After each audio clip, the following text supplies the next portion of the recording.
Before we get started, make sure you subscribe to this channel. That way, when I release more videos like this, you'll get notified. So do you want to know what are the top solutions that every consultant should know? I'm going to tell you all about it on today's episode of the Enough Already podcast. And welcome to the podcast. I'm your host, Betsy Jordyn, and in every episode, we talk about how high-achieving professionals can permanently ditch the 9-to-5, repackage their strengths, their passion, their experiences into a profitable, purpose-driven consulting or coaching business. So here's the thing. Let me see if I can get inside your head. You're listening in because you want to grow a high-impact, high-income consulting business. And there's so many reasons why you want it for yourself. You want it because it gives you control over your career. It makes great use of your experience. But you also want it because you want to make a difference. But here's the problem that especially brand new consultants face. They wonder, what in the world does a consultant do? I cannot tell you how many times I get asked that question around how do you get into organizational consulting or what does a consultant do? And here's the impact if you don't know the answer to it. If you don't know what a consultant does, you don't know what to sell. And if you don't know what to sell, let's be real about this. Let's figure out what will actually happen. So when it comes to marketing, are you going to go after it like gangbusters or are you going to avoid it like the plague? Or are you going to be excited when someone expresses interest in meeting with you and learning all about what you do, or are you going to procrastinate? The chances are you're not going to land the work that you can do if you don't know clearly what you want to offer. So what we're going to do in this episode is we're going to turn this around. I'm going to take you on what I'm calling a solution safari. We're going to be going over my top consulting solutions. I'm going to share with you what they are and why you need to know them, and how to start using them to land work with your clients and to extend the value of the clients that you're working with. So why am I telling you all about this, or how did I come here? So I've shared with you some of my Disney background through this series. So the short story, if you haven't heard some of my previous episodes, is that after I got my master's degree in OD, I got an opportunity to land my dream job at Disney as an internal OD, organization development consultant. So the thing is I had this leader who drove our team absolutely crazy because he wanted to run our internal department like we were an external consultancy. And so we had to invest 20% of our time just building up our mastery around our consulting best practices. So every quarter we did these work sessions where we all had to research all types of best practices around how to consult. What do consultants do? We had to research the best practices and we had to come up with tools and approaches and all those types of things. And we had to share it with each other in these quarterly work sessions. Every week, every Friday from 3:30 to 5, we had to practice our consulting skills and our ability to set up our partnerships with our clients. It drove us crazy.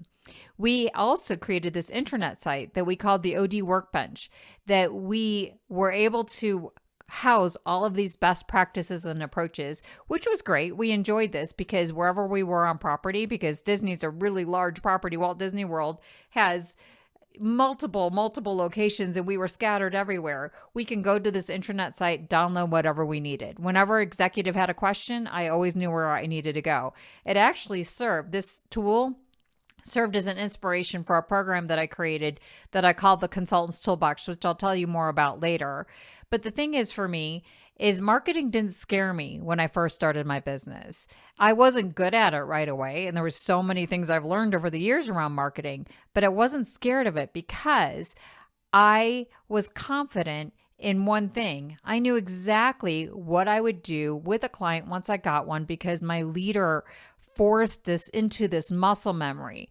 And so what's really hard when you're transitioning from a leadership role into consulting is everything that you had before was all in muscle memory. You knew how to solve problems. You knew exactly what you needed to do in your technical area of expertise when you had formal authority. But it's very confusing when you don't have that formal authority. And what do you actually do with clients? So this is what I want to talk about on this episode. To enhance what we're going to be talking about here, I also created a cheat sheet that gives you the big picture of the consulting solutions. So on this particular episode, I'm going to go over only 5 of them. And there's a lot more detail. And so I want you to get this cheat sheet so you could see the big picture of all the different things that you could be offering your clients. Once you could see that, then you could start framing things up in your proposals and on your website. So head on over to www.betsydordan.com, and remember, Jordan's with a Y, not an A, /solutions. Grab your cheat sheet so that you can see everything that you could be offering your clients. So now let's get into the 5 solutions and on to the show. So number 1, I'm going to talk about assessments. So what is an assessment? It's basically where I have identified for our client what is causing their problems. I mean, that's it in a nutshell. So you're trying to find out in an assessment, what is the gap between where your client is today and where they want to be, and what is causing that gap? So there's so many reasons why your clients really need you to offer an assessment. And I would say, this is just a Betsy bias. You could blow it off and say, nah, it doesn't really work for me. But my Betsy bias is I think you should start all your projects with an assessment. Because the thing is when a client comes to you, they'll tell you like, oh, I want you to do this or that. And it's rarely the right solution because they haven't diagnosed their problem accurately. They've got that nose to the window pane syndrome. And so if you don't do an assessment, you are potentially going to be offering your client one of those expensive Band-Aids or one of those flavor of the months that put you in that pair of hands trap, but also it's not really good for your client. And the other thing is an assessment does so many things for your client. An assessment in itself is a total win. You can help your clients get buy-in for whatever it is they are going to be offering later. You can get a senior team all on the same page. I can't tell you how many focus groups I've been in where employees or customers were crying and they're like, oh my God, leaders really care about me because you're here. So there's so many reasons why it's in your client's best interest. But for you, if you don't want to be in the pair of hands trap, you need an assessment because your assessment will buy you that independent point of view that is essential to a personally powerful executive advisor.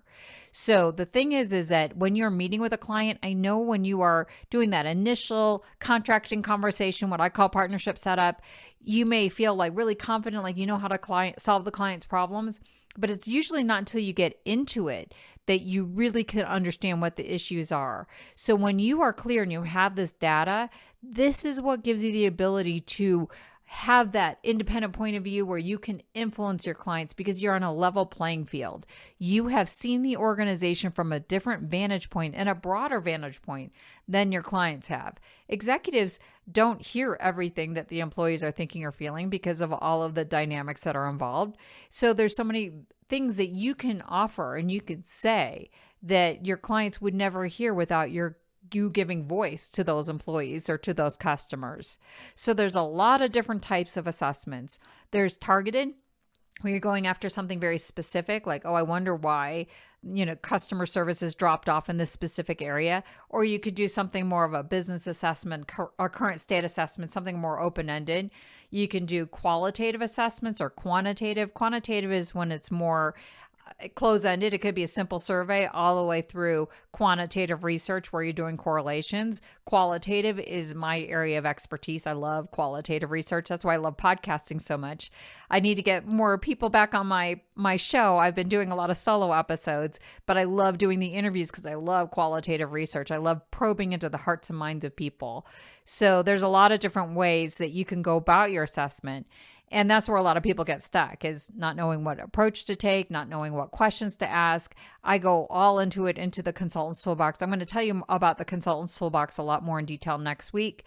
But for right now, the assessment is such a key way to set up your strategic partnership on a firm and equal footing with your client. So number two is strategy. So strategy is nothing more than a series of tough decisions and trade-offs. That's what strategy at the end of the day is all about. Or you could look at strategy as a company's game planning. And let me say that again. Or you can look at strategy as a company's game plan for winning. So there's several things that you could look at when it comes to strategy and what makes strategy effective. I've just bucketed into like 3 critical success factors, if you will. A strategy that's effective is, number 1, it's well-grounded. So when somebody has a strategy, it's relative to what the organization's strengths are and purpose and all of that kind of stuff. The second aspect of effective strategy is articulated. That a strategy that's just in the boardroom somewhere, but nobody else knows about it is not really a great strategy. Articulated is everybody knows about it. Everybody can understand what the strategy is. And the third aspect is that it's actually used as a decision-making filter. If a client says, oh yeah, we really worked on strategy, but it does not influence their decisions, it's not a strategy. It's just aspirations. Strategy at the end of the day is a decision-making filter. So there's several different types of strategy that all fits into those three attributes. You can do a strategic definition type of strategy work with a client, which is all around branding, core purpose, mission, vision, all that kind of stuff. All of those strategic interventions are about identity. And so you might offer that type of solution if a client has a new business, it's brand new, or a current business model isn't working or isn't sustainable. This is what I do in my Purpose to Profits Academy. I've been telling you about my new group coaching program that I'm so excited about. It's all about the strategic clarity. So you need it as a consulting and coaching business owner, that you need to have clarity on what are you all about? What are you selling? Your clients need that same thing. So that's what makes a strategy well-grounded when all of that strategic definition is clear. Then there's other types of strategic initiatives that you could be helping your clients with. There's strategic implementation, where those are those tactical plans to make sure that goals and objectives are implemented effectively, or strategic alignment. It's getting everybody to work off of that single strategy. So there's a lot of goals and measures. This is where balanced scorecard comes in. And then there's strategic integration, where all of this identity stuff and these goals are interwoven into daily decision-making filters. And it's used by leaders and employees at all levels down to the front lines. For example, when I was at Disney, I worked on a project that we redefined the guest cast and the cast leader interaction, and we were transforming how that experience happened. And so we had to translate all of these strategic intentions down to specifically what was the guest and the cast interaction going to look like. So what were the cast members going to actually say and do with their guests? What was it down to that specific level? And then the same thing with the leaders, like what would they do with their employees? So there's all types of strategy initiatives, but what's really important here is why you should know this as a consultant or coach is this is when your objective point of view is premium. When the client is working on strategy, it's usually you have 12 different opinions, on a 10-person team around what's the best approach. And so now you are here because you can corral all those perspectives. The other thing about strategy is, let's say you're working on a different engagement with a client, and if there's a strategic opportunity, you could just add value to existing engagements. So for example, I was working on an executive development program for a client, and they were talking all about this retreat that they were going to do, a strategy retreat in Park City, Utah, with a whole bunch of their senior leaders from all around the country. And so I'm like, hey, I'm really good at doing strategy, and started chatting with them. They brought me in. I made a great deal of money for a 3-hour work session in Park City, Utah, staying at the most beautiful resort right by the mountains, and had an opportunity to get to know the entire team. It led to great relationships. I got paid for this incredible vacation. And so it's a great way to add value to these existing engagements by offering strategy. Now let's talk about number 3, org design. So org design has been a big calling card for me. And org design is basically when you position the people and processes to the profits. So you are working on the organizational department, the org chart, but the process level. And the thing about org design that I am a huge fan of is it's a high value solution that very few consultants know. And so this is why I was able to land so much work, is not a lot of consultants know about org design. But if you do know about org design, you are going to have a competitive advantage and an opportunity to make a humongous impact with your clients. So when do you use org design? It's basically when there's gridlock, duplication of effort, when the right and left hand don't know what they're doing, when there's silos, that's when you do org design. So there's a lot of different aspects of org design. There's at the overall groupings level, which is basically on the whole how work is divided. There's management structure, which is how tall or how flat, a management structure is. So how many direct reports do the managers have and how big are those spans of control? There's looking at the role design, of the specific roles. There's the processes and the process design that's involved here. If you are somebody who is a lean person, a Six Sigma person, you know all about process design. What's beautiful about your expertise there, you can just back in and start offering org design just with a few techniques that I can show you and give you. But what's great about this is it's a huge way of really helping a client. And it's really important to pay attention to org design, especially if a workforce reduction is on the line or if it's a driver or consequence, because they need your clients need someone like you who can appreciate all the implications of an org design on individuals' work lives, their teams, how they feel about it.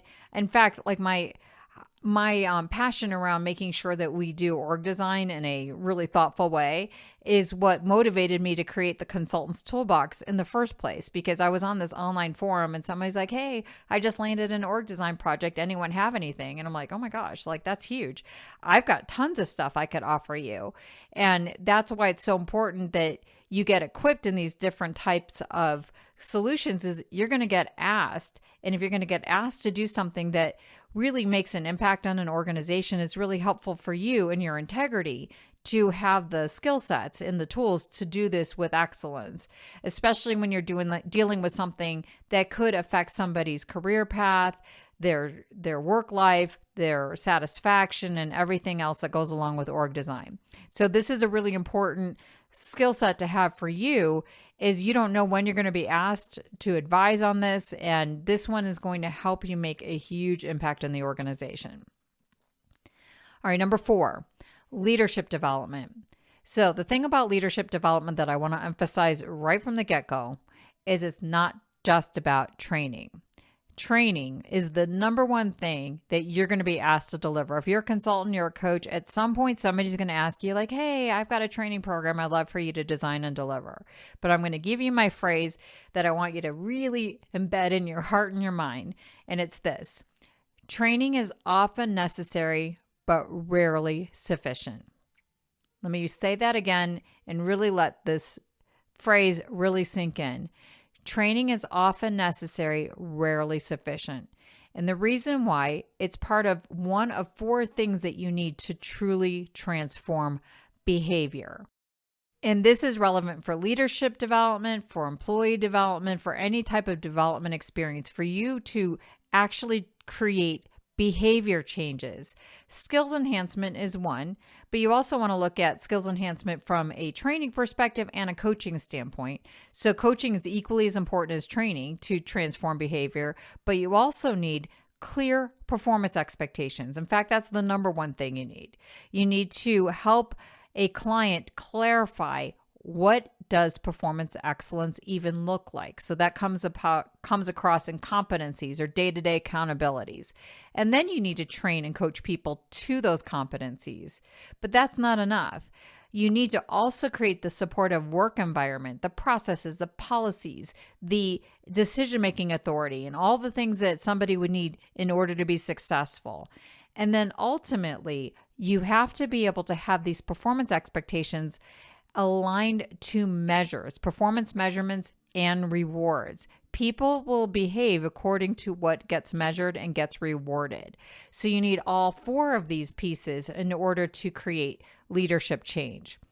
But the other thing that's really important when you're dealing with leadership development is your approach to developing leaders differs at different leadership levels. So when you are working with, let's say, frontline managers, people who are managers for the first time, you can do a lot of classroom type of stuff, reading, interactive e-courses. You could do a lot of things at that level. They love personality assessments. Myers-Briggs is really fun for them, StrengthsFinder, all that kind of stuff. With executives, that doesn't work anymore. The thing is with executives, they've been there, done that, they've been through everything. It's very hard to create a development experience for executives that will wow them. So I'm going to give you my best practice around developing executives, and it's really around action learning via stretch assignments. So part of the reason why I talk so much about the positioning that I do with my clients is coming alongside them on change projects like I did as an OD consultant allows my clients to grow while doing. Executives like to learn while doing. So if you're going to create an executive development experience, always include stretch assignments with coaching. So make them a project champion of a big change effort. That will develop an executive. Or have them represent the organization on a nonprofit board. But the best thing that you could do is just move executives around to different areas and give them the opportunity with the support of a consultant or coach like you to help them become more effective in a new area. The thing about executive leadership that is it becomes its own career in itself. So getting an executive to detach from their functional area of expertise and attach to their executive competence is a great way to help them really develop their ability to go up the ladder and move into that C-suite type of position, especially as the president or CEO. So that's leadership development. And then finally, number 5, team development. So team development is basically getting a group of people to all row in the same direction. So when a client typically struggles with strategy, chances are team development is going to come along with it because everybody's all over the map and they're all in different places, different perspectives. So there's 3 aspects of team development, or how do you create an effective team? Well, it just goes back to the definition of what is a team. And a team is a group of people that have shared work and goals. They have interdependence and mutual accountability. So again, there's a difference when you're going up the ladder and you're working with people at different types of levels in the organization. So you can do a lot of typical team building stuff and a lot of fun stuff with teams at the manager level or even at the director level. Lots of consultants and coaches can handle that. Lots of consultants get brought in when there's conflict within an intact team. So you'll use a traditional team effectiveness type of approach in that scenario. But it definitely gets more complicated when you're dealing with executive teams and boards. And the consultants or coaches who can handle these types of challenges are definitely at that competitive advantage. So let me tell you all the ways that executive teams are completely unique. Number 1 is the environment in which executive teams operate in. So executive teams don't just have to deal with, the people on the team and the leader. They also have to deal with customers and shareholders, the board and all the employees and all that kind of stuff. The complexity of the types of issues executive teams deal with is much more intense. The politics is much more intense. The other thing about executive teams is the visibility.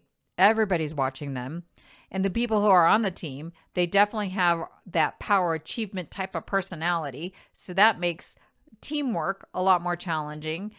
People feel special if they're a part of the team. So sometimes you have different people who are not core to the executive team, a part of the team. So that creates different dynamics. The power of the CEO and president, all the people who are presenting constantly to the executive team. So executive teams are unique. And for this team, if you're going to build them, it's really all about decision making. They don't really produce anything together outside of decisions. So they make decisions together on behalf of the organization. So the formula that I use for executive team building is trust plus relevant data plus lively discussion equals the best decisions possible. So you just need to work on developing the trust among these types of power and achievement types.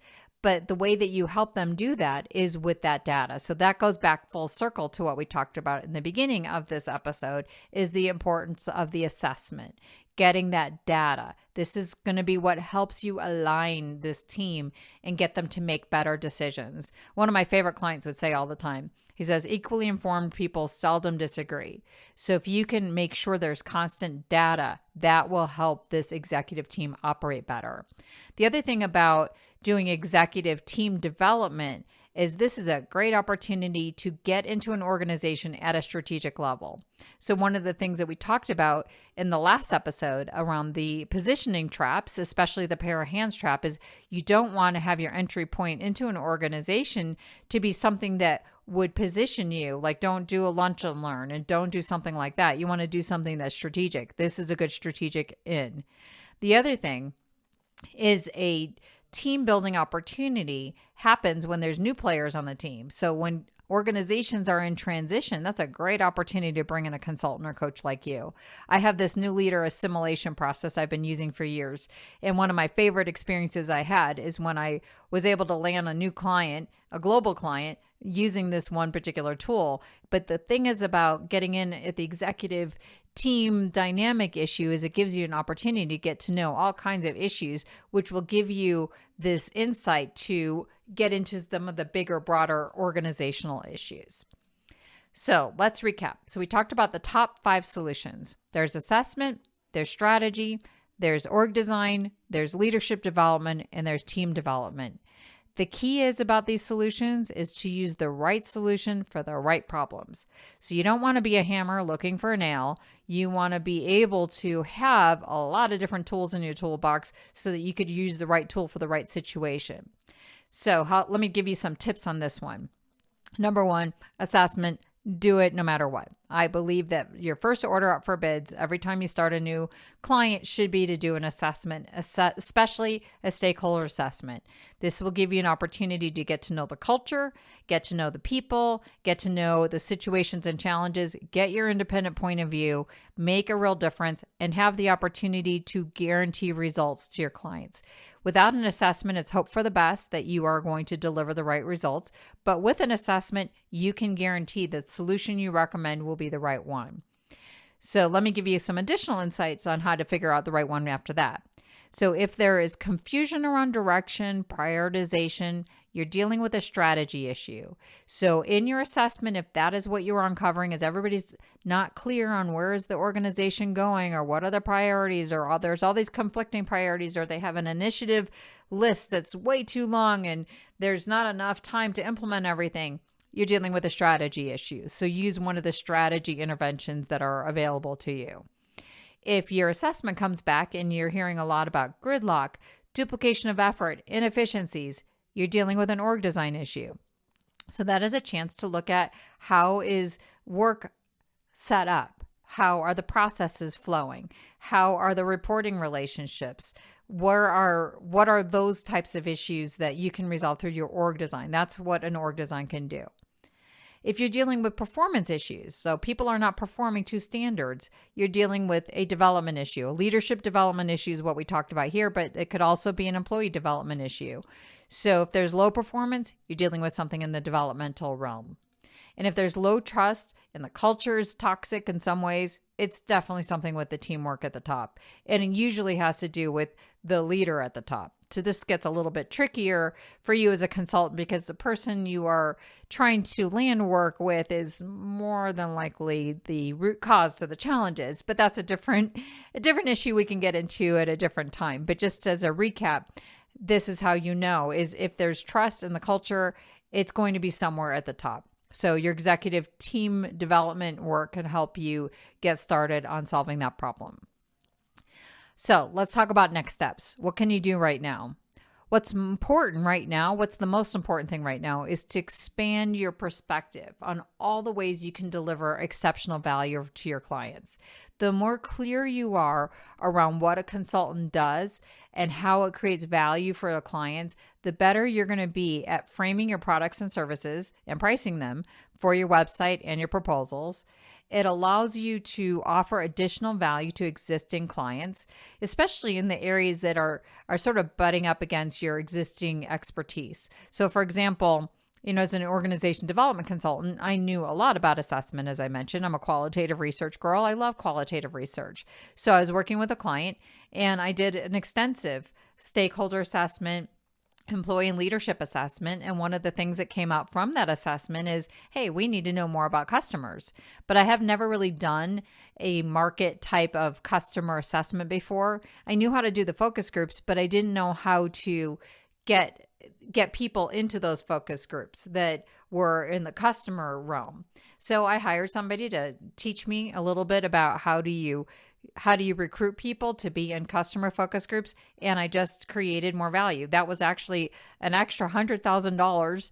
And I hired somebody, I think, for a $250 consultation. So I think I got a pretty good ROI in that one. The other thing is, the more that you're aware of all the different consulting solutions you could offer, it makes you more aware of the expertise that other consultants and coaches have. And the more aware you are, you could decide, you know what, I really want to offer this, but I don't necessarily want to do it myself. I don't really want to learn the skills. This isn't necessarily in my wheelhouse.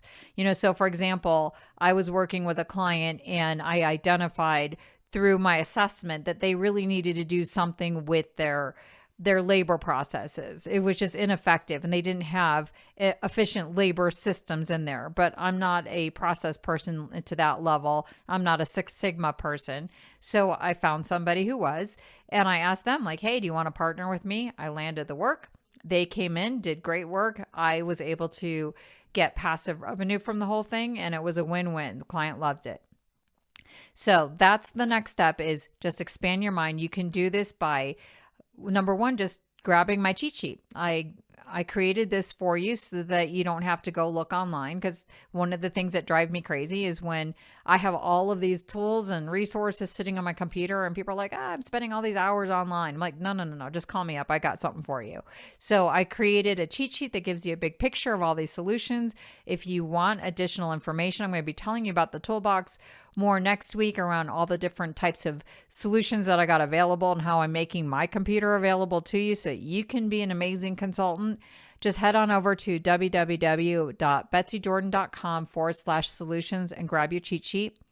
And stay tuned for next week as I wrap up this organizational consulting series. And I'm going to share with you the top power skills that every consultant and executive advisor should have. So be sure to hit subscribe wherever you're listening so you don't miss it. And in the meantime, thanks for listening. Thank you for tuning in. If today's episode lit a fire in you, please rate and review Enough Already on Apple Podcasts or subscribe wherever you listen. And if you're looking for your next step, visit me on my website at betsydordan.com, and it's Betsy Jordyn with a Y, and you'll learn all about our end-to-end services that are custom designed to accelerate your success. Don't wait. Start today.